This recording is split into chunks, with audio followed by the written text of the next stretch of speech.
Bom dia, boa tarde ou boa noite, sejam bem-vindos a mais um vídeo do canal. Eu sou Cleiton Moore e hoje eu vou falar de quê? De Pokémon. Olha aqui, ó, minha gente. Hoje eu vou falar sobre a mitologia de Pokémon. Gente, olha, antes que alguém venha aqui problematizar, ou até quiser vir problematizar, problematiza, mas nos comentários para engajar o vídeo, tá? Eu vou falar que tudo isso aqui que eu vou falar é baseado não é achismo meu. Uma coisa ou outra vai ser sim uma opinião minha do que eu acredito que seja, mas eu vou deixar claro quando for. Mas tudo isso aqui que eu vou falar é baseado no anime, é baseado nos jogos core, é baseado nas Pokédexes dos jogos, é baseado até no TCG, minha gente.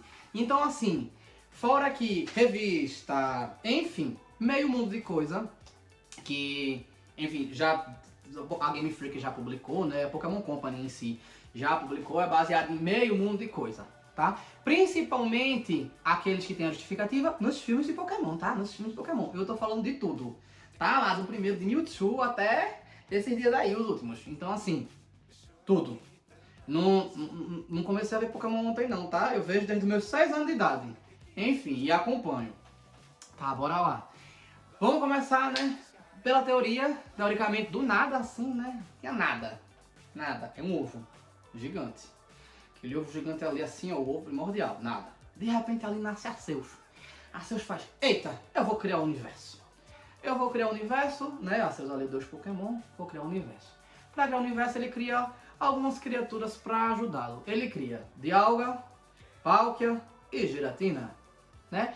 Nós temos Dialga, o deus do tempo. Palkia, o deus do espaço, e Giratina, bem, muitos vão dizer que ele é o Demo, né? Que ele é o inominável.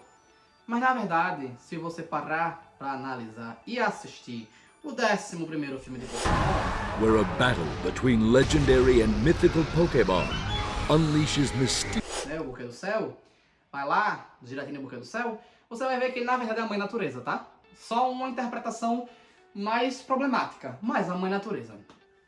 Por que eu tô dizendo isso? Bem, ele ajudava a manter o equilíbrio e, como é que diz, a estruturar o que seria a natureza nos mundos, né? Porque Pokémon, ele não fala que tem um mundo só com vida, tá? Porque Deoxys é a prova disso. Primeiro eles falaram que Deoxys era um Pokémon que veio de outro mundo e tal, depois eles passaram um pano dizendo que era um vírus que teve a sua forma usual ali no mundo Pokémon quando entrou em contato com aquelas coisas. E fica aí naquele, mas eles não dizem que tem. E antes que alguém venha problematizar, a Ultra Beast ela não é de outro mundo, ela é de outra dimensão. Enfim, voltando. E aí ele criou Dialga, Palkia e Giratina e eles foram criar um universo. Sendo que, como bons irmãos de Pokémon e bons irmãos de várias mitologias, inclusive a japonesa e a grega, eles o quê? Brigavam, e brigavam muito. between legendary and mythical Pokémon unleashes mysterious powers and opens. E aí, porque Giratina pegava muita briga com Dialga e Palkia, Arceus fez, olha, vou ter que te isolar e vou criar um Reverse World pra você, o mundo reverso. E aí botou ele isolado no mundo reverso, mas que ele tinha conexões ainda que ele poderia ter a manutenção da natureza ali através do Reverse World. Mas o universo dele é bem pequenininho. Depois que Palkia e Dialga fizeram o que poderiam fazer, que era existir o tempo e o espaço, né? Eles se isolaram em universos separados. Que isso? O eixo tempo-espaço. Eixo tempo-espaço? É, isso mesmo. Ele indica a condição de mudança contínua no tempo e no espaço. Incrível! Costumamos investigar esses lugares onde o tempo e o espaço foram interrompidos. Um universo para Dialga, um universo para Palkia, e Arceus tem seu universo próprio, maravilhoso, né? Imenso. E aí, a partir disso, ele foi investir no que seria o mundo Pokémon. E ele criou alguns Pokémons. Eu vou começar na ordem das gerações, que, né, são muitos. Vamos começar. Na primeira geração, quem foi que Arceus criou? Ele criou o mítico Mew. Eu costumo dizer que Mew é o secretário dele. Porque Mew possui o DNA de todos os outros Pokémons. Ele basicamente é o dono primordial do golpe chamado Transform. E ele pode transformar um Pokémon diferente de Ditto sem ver. ele pode ir, quero virar tal coisa. Assista o 8º filme de Pokémon, né? A árvore da origem, a árvore da vida.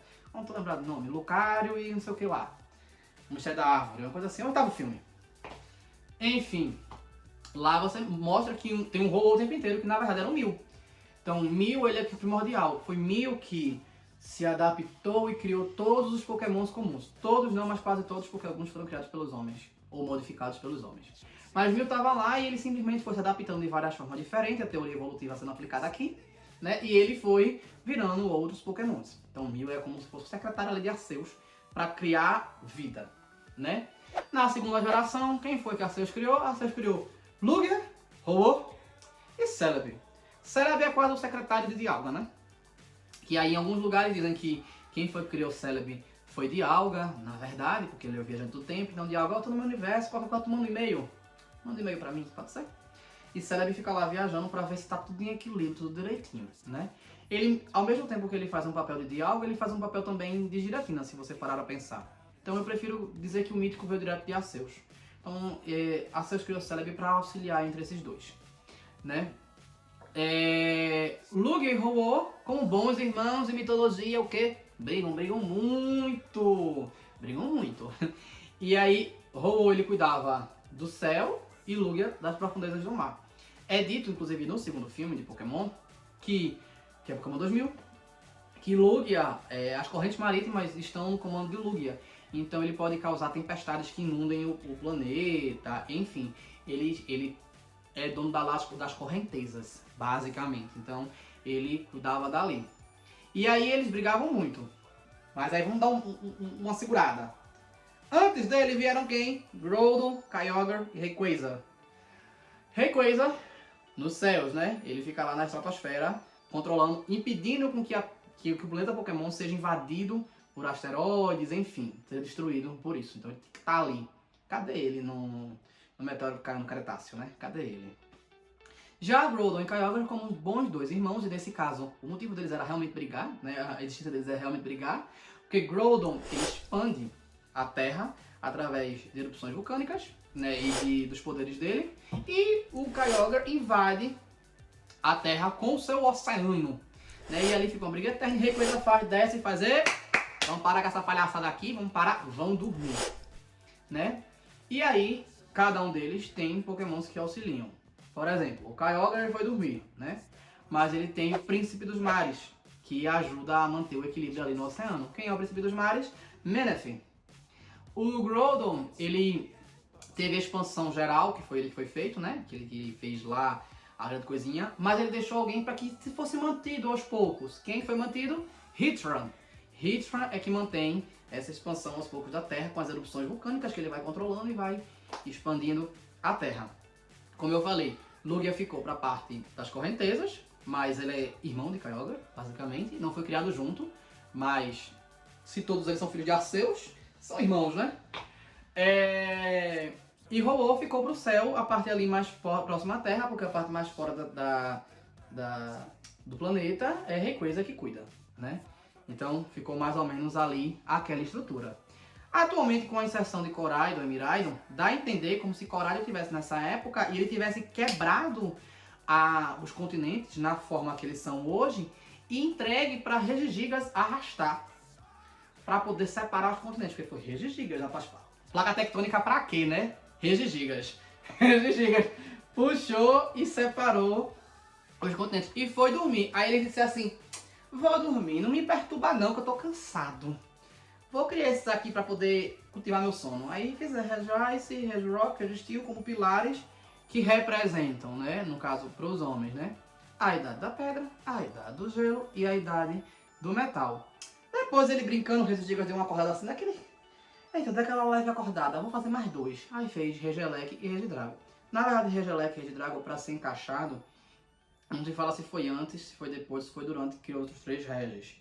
Mas um equívoco que as pessoas cometem: a ordem da Pokédex dos Regis influencia em qual tempo eles são. Eles são exatamente no tempo ideal. A idade da pedra, a idade do gelo, a idade do gelo e a idade do metal. Seguidos, Regirock, Regice, Registeel. Não faz sentido você considerar que Regieleki é a idade moderna e Regidrago é a idade antiga. Não faz nenhum sentido, porque a idade moderna nesse caso está vindo antes. O número de Regieleki é menor do que o de Regidrago. Fora que Regieleki, ele tem um X na cara. E Regidrago tem um Y na cara. Além disso, eles estão num templo onde você escolhe ou um ou outro. É simples. Regieleki é a Gênesis, é vida. Regidrago é a morte, Apocalipse. Por isso que ele é um dragão associado à destruição. E ele tem um Y da morte. Quem é o Pokémon Morte? Iveltal. E o Regieleki tem um X na cara. E você escolheu a Gênesis, a vida. Quem é o Pokémon Vida? Xerneas, que é o X. Então assim, não faz sentido você dizer que é idade moderna e idade antiga. Não é. É vida e morte. Tá? E aí, seguindo essa lógica, a gente passou disso, né? Os continentes estão formados, estão separados lá. E aí, vamos para os remanescentes. Sobrou quem? As 3 aves, como é que diz? Moltres, Zapdos e Articuno foram criados depois que Entei, Raikou e Suicune foram criados. Porque Lugia e Ho-Oh tanto brigar, mas isso bem lá na frente, tá? Bem lá na frente. Brigar, eles queimaram uma torre que os humanos construíram para zelar pelo... Como é que diz? Pela paz entre os pokémons e os homens. Ali. Eles queimaram aquela torre e alguns pokémons morreram. E desses pokémons foram ressuscitados e criados Entei, Raikou e Suicune. Que atualmente a gente tem que aceitar que são essas paradoxos horrorosas que estão saindo aí, né? O Raging Bolt e o Walking Wake, né? E a gente descobre que o quê? Que Ho-Oh era um artista. Porque Entei, Raikou e Suicune, né? Por parar dessas coisas aí que não saem. Era um artista. Aí Lugia, pra não ficar pra trás, criou Moltres, Zapdos e Articuno. Pra que tem esses 3 de Ho-Oh e pra que tem esses 3 de Lugia? Ah, tá, que a gente fala às vezes em português 3 cães, mas eles não são cães, né? Eles são felinos. Raikou é um tigre, Entei um leão e Suicune é um guepardo. Voltando. As 3 aves. Pra que tem as 3 aves e essas 3 feras? Simples, né? Esse aqui vai ser Pokémon Ranger, esse aqui é o Pokémon Ranger. Pra fazer o quê? O que Ho-Oh fazia em terra e o que Lugia fazia em mar, né? Ou como mar, né? Por causa das correntezas, as massas de ar, elas influenciam como é que diz? Na época de chuva, esse tipo de coisa. Então, Moltres, Zapdos e Articuno servem pra isso também. Fechamos a primeira, fechamos a segunda. Na terceira faltou Latios e Latias. Latios e Latias, eles são Pokémon do infinito. Eles são Pokémon irmãos, os únicos irmãos em Pokémon que não brigam. Que eles protegem os portais que dividem os mundos. Eles são portais que pegam e dividem os mundos. Aí você fica, nossa, né? Já falava os portais dividem o mundo. Não tava falando de Ultra Beasts ainda, mas já tava falando de portais aí entre dimensões ou entre mundos desde a terceira geração. Bem, eu acho que esse vídeo já tá imenso. Antes de terminar a 4ª geração, eu acho que é melhor parar e fazer outro vídeo. Então, se gostaram, curtam, comentem, como eu falei, engajem, reclama que tem alguma coisa e compartilha. Valeu!